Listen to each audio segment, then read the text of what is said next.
Welcome back, learner. You know we like to go deep here. And today, well, let's just say we're tackling something that'll really get those synapses firing, even for a mind like yours. We're diving into a book that the author himself called, and I quote, extremely valuable. So yeah, get ready to explore some serious ideas. We're taking a deep dive into The Sickness Unto Death by Søren Kierkegaard. Now, he published this one under a pseudonym, Anticlimacus. But get this, Kierkegaard himself acted as the editor.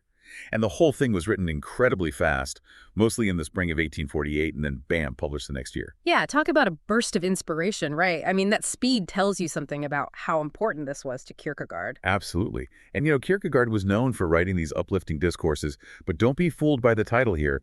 The Sickness Unto Death is all about, well, human suffering.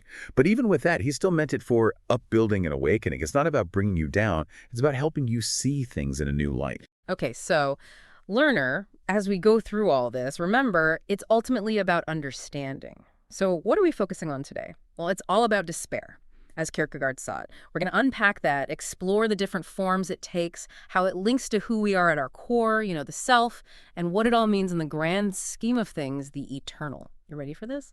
Because this could change how you see a condition we talk about all the time, but rarely understand this deeply. Let's start with the title itself, The Sickness Unto Death. Kind of a head-scratcher, right?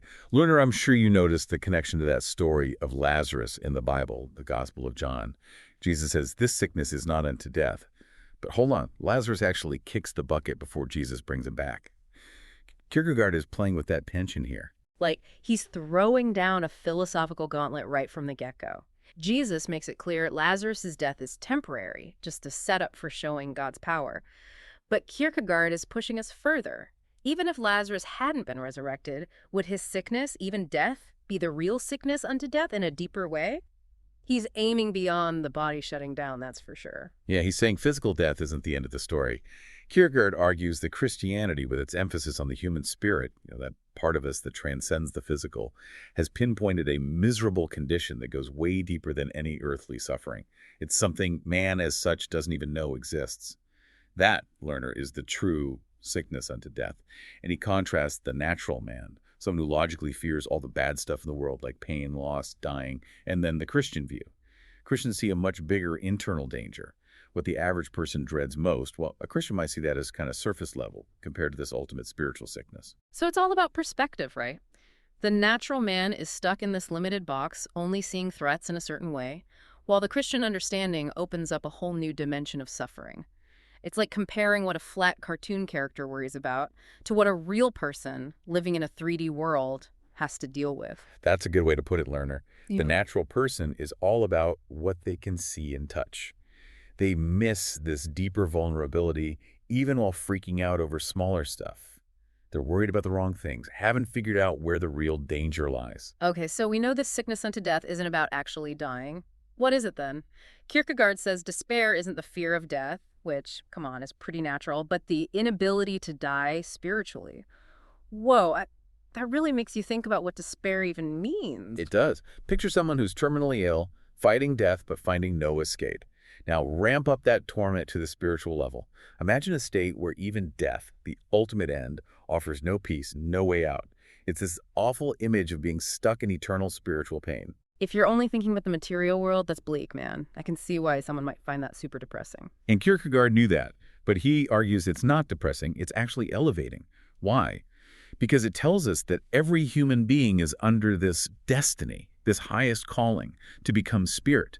It forces us to think about that eternal part of ourselves. And he insists this isn't just some fancy wordplay, it's the foundation of his whole view of what it means to exist. Okay, to get this inability to die spiritually, we got to dig into how Kierkegaard sees the self. He says it's this synthesis of infinitude, but the kicker is it's a relation that relates itself to itself, and that's where our freedom comes in. Break that down for us. All right, learner, think of the selves like this.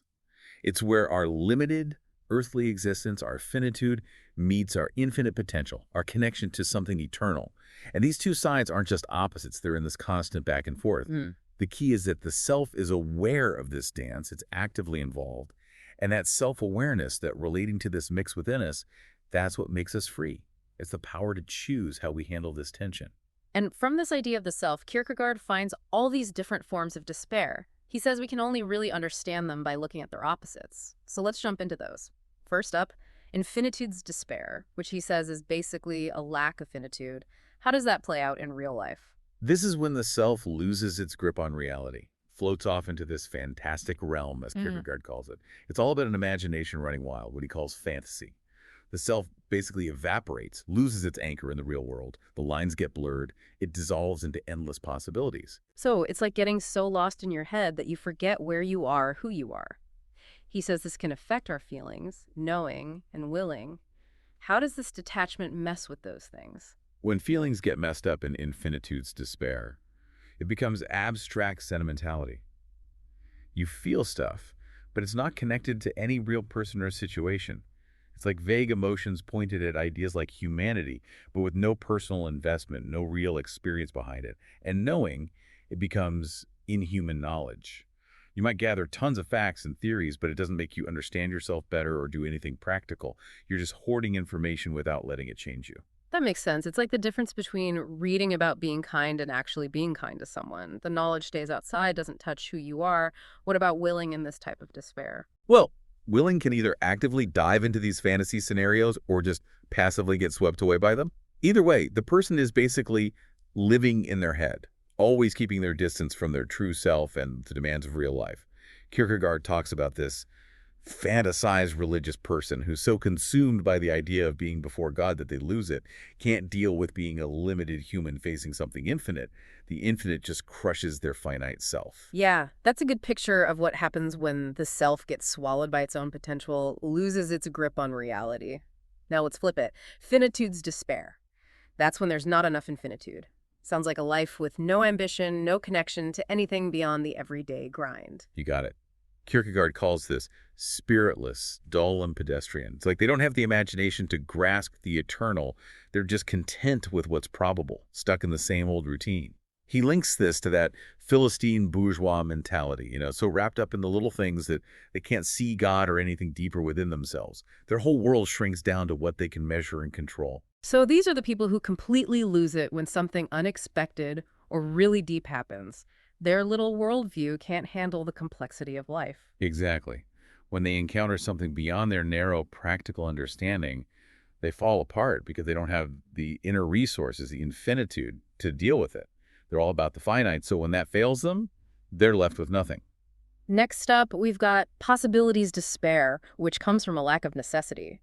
Sounds pretty shaky, like the self is always drifting. How does the self run from itself in a world of endless possibilities? Think of possibility learner as all the what-ifs, all the things that could be. Possibilities despair happens when the self gets obsessed with these potential realities and never anchors itself in what actually is. It's like becoming a walking what-if, constantly jumping between possibilities, but never settling into reality. It's all becoming and no being. I like that metaphor he uses, the knight chasing this rare bird and getting completely lost. Everything seems possible, but nothing becomes real, and the self turns into a mirage, lacking any substance. Exactly. The self in this state is kind of unreal because it's never actually here. Yeah. But it's not from a lack of energy or action. It's from not having the power to obey, to accept the limits and constraints of life. The tragedy isn't failing to achieve great things. It's failing to know yourself as a real, necessary being. They're constantly staring into the mirror of possibility, which can lie to you if you don't have the truth of necessity to ground you. This can look like endless craving or this gloomy, stuck-in-your-head state, swinging between hope, fear, and anxiety without ever landing anywhere. Okay, and the opposite of that is necessity's despair, where there's not enough possibility. This sounds suffocating, like a life ruled by fate, or just a complete lack of hope for anything beyond the present. That's it. This despair takes two forms. Either everything becomes totally fixed, like you're stuck in a deterministic or fatalistic worldview where nothing can change, or, weirdly, everything becomes totally meaningless. Which takes us back to that Philistine bourgeois mindset we talked about. Both extremes shut down real possibility. That image of the king who starves to death because everything he touches turns to gold, that's the determinist, right? They're so focused on what's fixed that they can't experience the fullness of life. Exactly. Kierkegaard says being a person is all about this balance between possibility and necessity, like breathing in and out.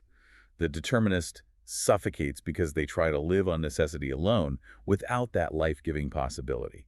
They lose that sense that for God everything is possible, which totally wrecks their ability to pray or connect with the divine. And the other side, the trivialization of everything, that's like the Philistine who thinks they've got it all figured out, so there's no need for possibility, imagination, anything beyond their predictable little world. Precisely. They lack the imagination to see beyond their own limited experience. And that, believe it or not, is a form of despair. Whether things are going great or falling apart, they can't have faith, can't imagine, or embrace alternatives. So when the unexpected hits, where they run into the limits of life, they crumble. At least the fatalist can imagine despairing over possibility. The Philistine's just stuck in their own boring little box. Now, this is where things get really interesting. Kierkegaard talks about despair that is unconscious of being despair. This feels like something a lot of people experience without even realizing it. It is. Kierkegaard says this unawareness of being in despair is the most common type of despair out there. He calls it paganism and the state of the natural man. This includes people who are technically Christians but don't truly understand their spiritual situation. They think it's this simple either. You're either in despair or you're not. It's like how they often misunderstand love and self-love, keeping it all surface level. So they think despair is something that happens to other people, not something they might be dealing with themselves. Yeah, they're blind to their own spiritual reality. And that lack of awareness, that's the key feature of this type of despair. Kierkegaard makes a distinction between paganism lacking spirit, which is maybe just plain ignorance, and paganism within Christendom, which is more like a deliberate turning away from the spirit, a much worse form of spiritlessness. They're rejecting a truth they could actually access if they wanted to. Then we have despair that is conscious of being despair. This sounds like a step in the right direction, like admitting a difficult truth about yourself. You could say that. Here, the person knows they have an eternal self, a spiritual side, but they're still stuck in despair. That awareness, even of something negative, is a big deal. It means they recognize a deeper part of themselves, even if it's painful. And that brings us to the idea of different levels of self-awareness, especially when we think about the self before God. Why is that qualification before God so important? That's where the self becomes truly real, infinitely real, as Kierkegaard puts it. He uses a bunch of analogies to show this, like a cattle rancher's sense of self is limited by his relationship to his cows. A slave owner's self-image is defined by his power over others. The standard we use to measure ourselves shapes how we see ourselves.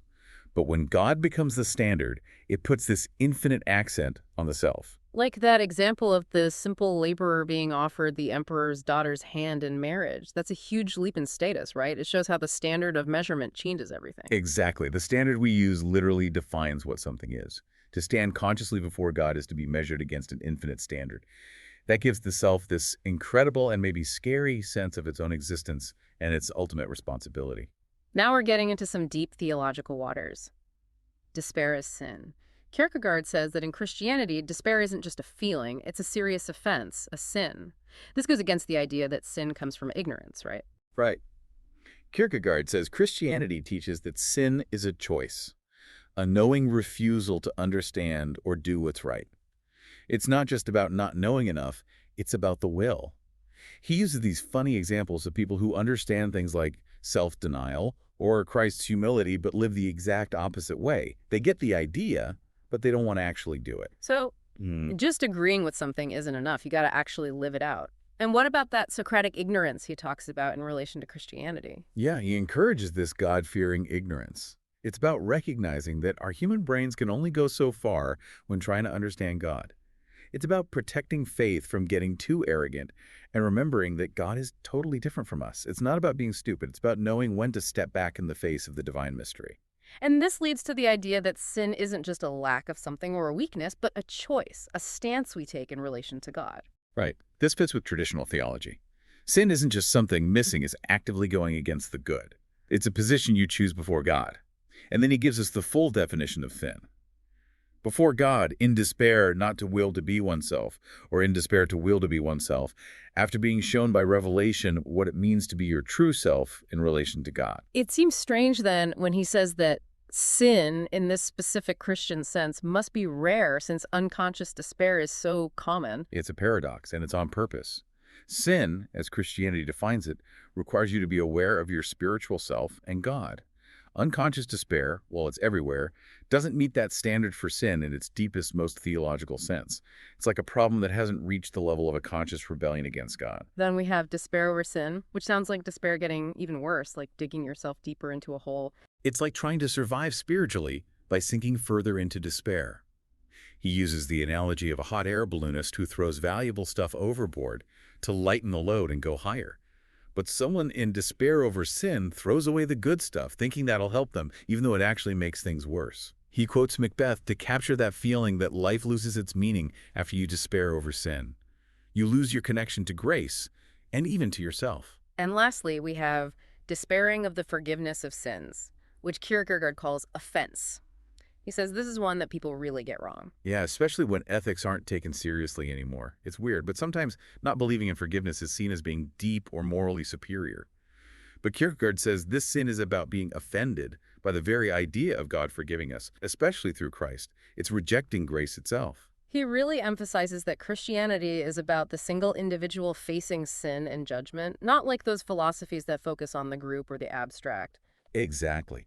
Real seriousness about sin starts with each person, you and I, standing before God.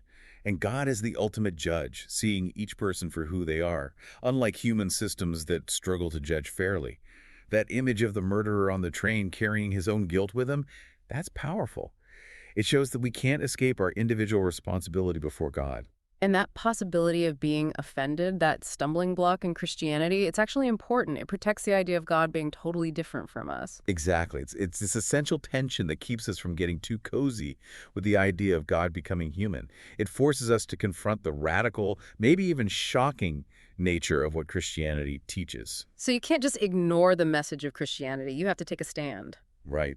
Kierkegaard says being indifferent to Christ is disrespecting God's choice to become human.